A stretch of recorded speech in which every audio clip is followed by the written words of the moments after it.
The house was quiet, with only the faint hum of the refrigerator breaking the stillness. The summer air drifted lazily through the open windows, carrying with it the scent of gardenias from the backyard. Olivia stood by the window in the kitchen, a glass of water in her hand, her thoughts miles away. She had spent the whole evening in a fog of reflection, and now, past midnight, she still couldn't sleep. Her heart wasn't racing, but it beat with a rhythm that she didn't quite recognize. A part of her felt alive in a way it hadn't in years. Everything had changed in just a few hours. Earlier that evening, she had hosted a small dinner. It wasn't anything fancy. Just her close friend Rachel, and Rachel's younger brother Ethan, who had recently moved to the city.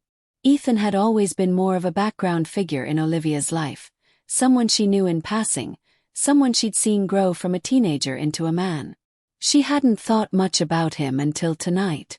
The night had started innocently enough. They shared laughs over a simple homemade pasta dish and wine. Olivia had been wearing a soft off-shoulder dress, nothing flashy, but flattering in the right places. She hadn't worn it for Ethan, at least she hadn't planned to, but when she caught his eyes lingering on her neckline, she felt something stir. At first she tried to ignore it. She was older than him by several years, and he was her friend's brother. But Ethan wasn't acting like the boy she remembered. His presence was grounded, his words intentional, his eyes calm but alert. When he spoke to her, it was as though no one else existed. After Rachel had left, earlier than expected, claiming she had a sudden headache, Olivia had offered Ethan coffee, not wanting the night to end just yet. That's when something changed. They sat on the couch with the city lights glowing behind them. The conversation turned deeper, more personal. Ethan asked her about her dreams, her regrets, and the parts of her life no one usually cared to ask about. She felt seen, truly seen. It had been a long time since someone looked at her like that, not just with curiosity, but with admiration, respect, and maybe something more. He was watching her closely when she laughed, brushing a stray curl behind her ear. He leaned slightly closer, his voice quieter, his tone sincere. "You know," he said, "I used to have the biggest crush on you. I just never thought I'd have the chance to say it." She felt her breath catch. "That's surprising," she managed, heart thudding. "I'm not saying it to make things weird," he continued, his gaze steady. "But tonight, sitting here with you, I just needed you to know." Olivia didn't know how to respond. She wasn't used to this, being the object of someone's desire, especially someone like Ethan. Someone younger, confident, and effortlessly charming. She tried to laugh it off, but the way he looked at her made that impossible. She stood, walking toward the kitchen under the pretense of refreshing her glass. He followed her slowly, leaning against the counter opposite her, the tension in the room electric. "I should probably go," he said finally, though he didn't move. "Yeah," she replied, her voice softer than she intended. "It's late." But neither of them moved. Their eyes locked. She could feel the warmth from his body even with the small space between them. And then it happened, without warning, without words. He reached out gently, tucking her hair behind her ear. The simple touch sent a shiver down her spine. He didn't rush. His fingertips barely grazed her skin, but the contact felt like fire. She inhaled sharply, her heart pounding.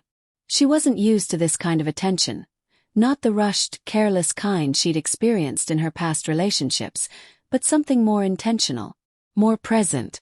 "I shouldn't," she whispered, even as her body leaned closer. "You don't have to," he said. "But I think you want to." His words lingered in the air like smoke. She closed her eyes, and for a moment the world fell away. There was no age gap, no expectations, no judgment. Just the heavy, aching presence of desire. A need that had been buried under years of restraint and habit. She felt beautiful in that moment. Not because of how she looked, but because of how he looked at her. As if she mattered. As if she was more than enough. Ethan stepped closer. His voice barely above a whisper. "You've been alone a long time, haven't you?" She nodded slowly. "Me too," he said. He didn't touch her again, not yet. He waited, watching her, giving her the space to decide. And then, slowly, she stepped into him.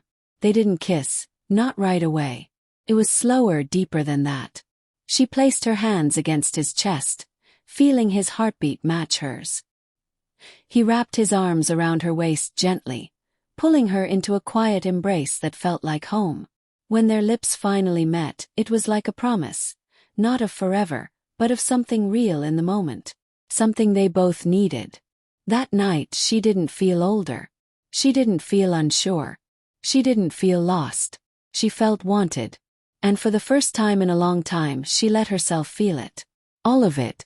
The ache, the warmth, the pull of something new and unfamiliar. After Ethan left, hours later, Olivia lay in bed, unable to sleep.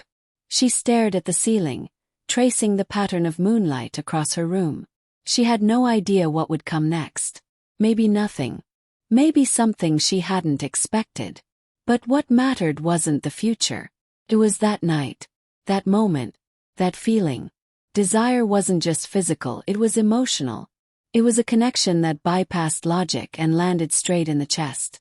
It was a soft voice in the dark, a gaze that saw everything, a touch that asked for nothing but offered everything. That night, Olivia finally understood what desire felt like. And she wasn't afraid of it anymore. In the days that followed, Olivia found herself smiling at random moments. There was a warmth in her chest she hadn't felt in years. Even when nothing had been said between them about what it meant, there was a new energy in her.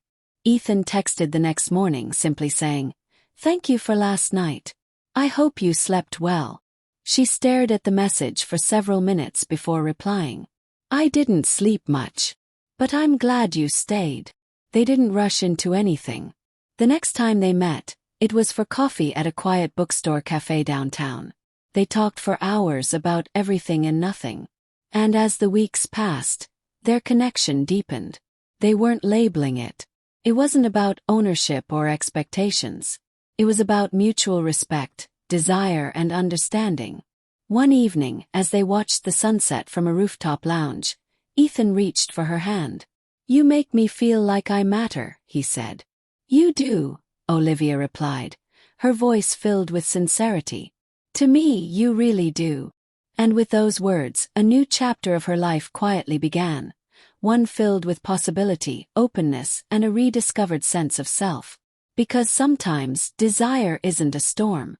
Sometimes it's a slow burn, one that lights a new path forward, one unforgettable night at a time.